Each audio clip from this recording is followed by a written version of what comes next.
Hello students, welcome to my new video. इस video में हम देखने वाले हैं छत्तीसगढ़ बोर्ड कक्षा 10वीं विषय सामाजिक विज्ञान पाक्षिक टेस्ट क्रमांक 2 माह अगस्त 2021 का संपूर्ण हल हम इस वीडियो में देखने वाले हैं। साथ ही में समझने वाले हैं, तो वीडियो को एंटर देखिएगा और आप इस वीडियो के नीचे जो लाइक बटन दिख रहा है आप उसे जरूर से दबा देना। तो चलिए अब हम वीडियो को हवा बिना किसी देरी के शुरू शुरू करते हैं। और वीडियो को ध्यानपूर्वक देखने और समझने के पश्चात आपको वीडियो डिस्क्रिप्शन में आपको लिंक मिलेगी, उस लिंक पर क्लिक करके आप इसका लिखित में उत्तर प्राप्त कर सकते हैं। तो आप वहाँ पर इसकी पीडीएफ भी डाउनलोड कर सकते हैं। तो चलिए अब हम वीडियो को बिना किसी देरी के शुरू करते हैं। तो देखिए छात्रों, पहला क्वेश्चन यहाँ पर आपको दिया गया है। यहाँ पर देखिए आपको नीचे सही विकल्प चुनकर यहाँ पर लिखना है। ठीक है बच्चों, तो यहाँ पर देखिए बच्चों पहला क्वेश्चन आपको दिया गया है कि प्रथम विश्व युद्ध कब हुआ था। इसमें आपको सही विकल्प चुनकर लिखना है। तो देखिए बच्चों, इसका करेक्ट आंसर होगा प्रथम विश्व युद्ध 1914 में हुआ था। यह आपको याद रखना है। नंबर दूसरा आपको दिया है वर्साई की संधि कब हुई। तो देखिए बच्चों, वर्साई की संधि हुई थी 1919 में। तीसरा आपको क्वेश्चन दिया गया है कि राष्ट्र संघ की स्थापना कब हुई थी। तो देखिए बच्चों, राष्ट्र संघ की स्थापना हुई थी 1920 में। सन 1920 में राष्ट्र संघ की स्थापना हुई थी। चौथा क्वेश्चन हमें दिया है विकास के लिए संघर्ष आवश्यक है। इस संघर्ष में वही बच्चेगा जो योग्य है। यह किसका सिद्धांत है। तो देखिए बच्चों, यह सिद्धांत था डार्विन का। तो इसका करेक्ट ऑप्शन क्या आएगा, डार्विन। पांचवा क्वेश्चन आपको दिया है संयुक्त राज्य अमेरिका जो है विश्व युद्ध में कब सम्मिलित हुआ था। तो इसका आंसर है 1917 में हुआ था। अगला क्वेश्चन हमें दिया है राष्ट्रवादी सर्बियाई ने किस जगह पर ऑस्ट्रिया के राजकुमार और उनकी पत्नी की गोली मारकर हत्या कर दी। तो इसका उत्तर आएगा साराजेवो। साराजेवो स्थान पर ऑस्ट्रिया के राजकुमार और उनकी पत्नी की गोली मारकर हत्या कर दी गई थी। साथ में यहाँ पर हमें बहुविकल्पी प्रश्न दिया गया है। अमेरिका के राष्ट्रपति थे। आपको देखिए 4 विकल्प दिए होंगे, उनमें से जो ऊपर के 3 विकल्प है वे बिल्कुल गलत है।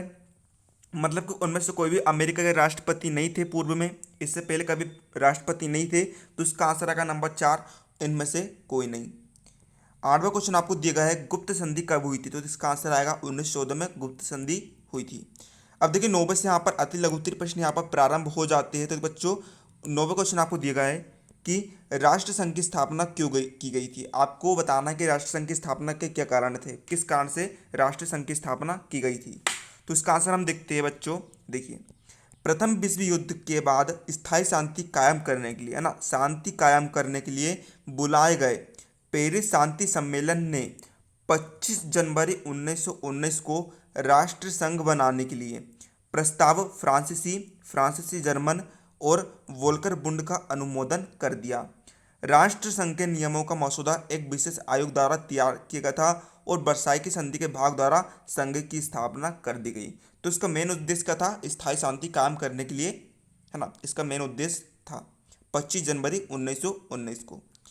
10वां क्वेश्चन हमें यहाँ पर दिया गया है कि क्या उद्योगों के निवेश में मानवतावादी दृष्टिकोण अपनाना जरूरी है। यानी कि क्या हम उद्योग में, है ना, मानवतावादी दृष्टिकोण अपना सकते हैं, क्या हम मानव के हित में सोच सकते हैं। तो इसका आंसर हम देखते हैं, हाँ, उद्योगों के निवेश में मानवतावादी दृष्टिकोण अपनाना जरूरी है। यदि हम ऐसे उद्योगों का निर्माण करेंगे जिनसे युद्ध व विध्वंस होता है, उससे हजारों लाखों लोगों का जीवन नष्ट हो जाता है और उस उद्योग से मिलने वाला लाभ कुछ ही लोगों को प्राप्त होता है।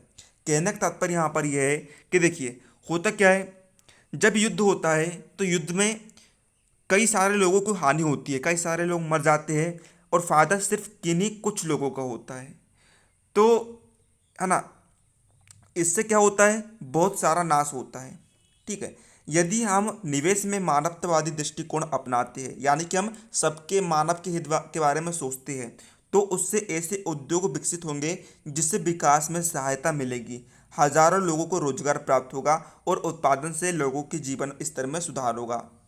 हम मतलब कि यहाँ पर सबका विकास होगा, सबका साथ सबका विकास होगा, मानव के हित के बारे में सोचा जाएगा, हजारों लोगों को रोजगार मिलेगा, विकास में सहायता मिलेगी, है ना, उत्पादन से लोगों के जीवन में स्तर में सुधार होगा।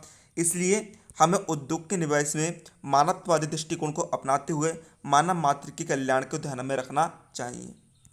प्रश्न 11वां हमें यहाँ पर दिया गया है कि औद्योगिकरण और विश्व युद्ध में क्या क्या संबंध आप देखते हैं। यानी कि देखिए विश्व युद्ध और औद्योगिकरण में क्या क्या संबंध है, तो हमें यहाँ पर बताना है। तो बच्चों यहाँ पर उत्तर देखते हैं हम। 20वीं सदी के पहले दशक तक 20वीं सदी के पहले दशक तक के बदलावों ने भारत में औद्योगिकरण पर प्रभाव डाला। मतलब कि 20वीं सदी के पहले दशक तक कई बदलाव भारत में आए और उसने औद्योगिकरण पर प्रभाव डाल दिया। स्वदेशी आंदोलन से प्रभावित होकर औद्योगिक समूह भी संगठित हो रहे थे और सरकार से अपने सामूहिक हितों के लिए पहल करने लगा कि उन्हें लाभ दिया जाए। व्यवसायियों ने आयात शुल्क बढ़ाने तथा अन्य रियायतों के लिए सरकार पर दबाव बनाना शुरू कर दिया। मतलब कि उन वे सरकार से कह रहे थे कि उनका आयात शुल्क बढ़ाया जाए और साथ ही में कुछ टैक्स भी लगा दिया जाए जिससे हमारा जो प्रोडक्ट है वह महंगा हो जाए। इस बीच भारत से चीन को जाने वाले भारतीय धागे का निर्यात घट रहा था क्योंकि चीन और जापान की मिलों के उत्पाद से चीन का बाजार भर चुका था। अब भारतीय उत्पादकों ने सूती धागे को छोड़कर सूती कपड़े बनाने पर अधिक जोर दिया। इसके परिणाम स्वरूप 1900 और 1912 के बीच भारत में सूती कपड़े का उत्पादन दोगुना हो गया, है ना। जो भारत है, भारत के व्यापारी जो है भारत में सूती कपड़े का उत्पादन करने लगे, जिससे क्या हो गया, उत्पादन जो है दोगुना हो गया। प्रथम विश्व युद्ध के दौरान ब्रिटेन की मिलों में सेना की जरूरत के हिसाब से काम हो रहा था। इससे भारत में ब्रिटेन से आने वाला आयात घट गया। मतलब कि जो ब्रिटेन से जो सामान आता था वह आना घट गया, जबकि जो भारत से जो सामान बाहर जा रहा था, विदेश में जा रहा था, उसका जो निर्यात है वह बढ़ने लगा और भारत की मिलों के लिए घरेलू बाजार तैयार हो चुका था। यानी कि जो भारत है अब वह अपने देश के अंदर ही क्रय विक्रय कर सकता था, सामानों को खरीद सकता था और सामानों को बेच सकता था। भारत की मिलों में ब्रिटिश सेना के लिए भी सामान बनने लगे, है ना। यानी कि भारत की मिल में जब ब्रिटिश सामान बनने लगे तो क्या होने लगा, ब्रिटिश की तरफ वे अपना देश का सामान जो है जाने लगा। इससे उद्योग धंधे में वृद्धि हुई। युद्ध समाप्त होने के बाद मैनचेस्टर को भारत के बाजार में पुरानी पकड़ नहीं मिल पाई।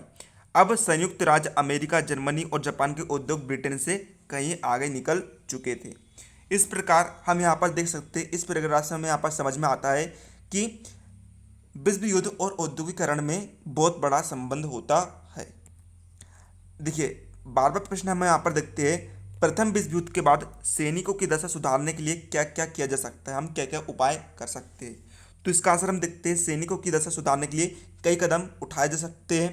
पहला, योग्यता एवं शारीरिक क्षमता वाले लोगों को ही सेना में भर्ती किया जाता तथा इनके स्वास्थ्य एवं भोजन का विशेष प्रबंध किया जाता।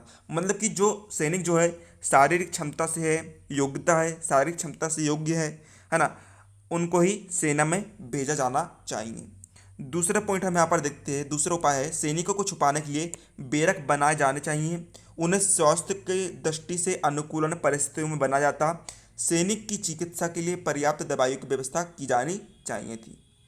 तीसरा हम यहाँ उपाय कर सकते हैं कि बंदी बनाए हुए सैनिकों को अंतर्राष्ट्रीय नियमों के तहत मानवीय सुविधा एवं सहानुभूति पूर्वक रखकर उन्हें अमानवीय यातनाओं और घृणापूर्वक व्यवहार से सुरक्षा प्रदान किया जाना आवश्यक था। यानी कि देखिए, होता क्या है, जब है ना हम जब युद्ध करते हैं तो कई जो हमारे सैनिक होते हैं विदेशों में बंदी बना लिए जाते हैं, उनकी वे पकड़ में आते हैं। तो हमें है ना करना क्या था कि अंतर्राष्ट्रीय नियम जो होते हैं उसके तहत होता क्या है, यदि हमारे कोई सैनिक जो है विदेश में है तो उनको यानी कि ऐसे ही दृष्टि से देखा जाना चाहिए कि वह मानव है ना, उनके साथ अच्छा व्यवहार करना चाहिए, उनके हितों में भी व्यवहार करना चाहिए, है ना। यानी कि उनके साथ कोई भी घृणा नहीं की जाना चाहिए। इसका एक अंतर्राष्ट्रीय नियम भी होता है। चौथा पॉइंट हम यहाँ पर देखते हैं, सभी देश अंतर्राष्ट्रीय नियमों का पालन कर सैनिकों के साथ होने वाली दुर्घटनाओं और उनकी असामयिक मौतों को कम कर सकते हैं। तो इसके जो आगे प्रश्न है आपको इसका पार्ट 2 में मैं आपको प्रोवाइड कराऊंगा। तो उम्मीद आपको वीडियो हेल्प लगा तो वीडियो को लाइक कर दीजिएगा, साथ ही चैनल पर नए चैनल सब्सक्राइब कर लीजिएगा, क्योंकि हम आपको जो पाक्षिक टेस्ट है उसका सबसे पहले सॉल्यूशन प्रोवाइड कराते हैं। तो मिलते हैं अगले किसी नए वीडियो, तब तक के लिए जय हिंद, जय भारत।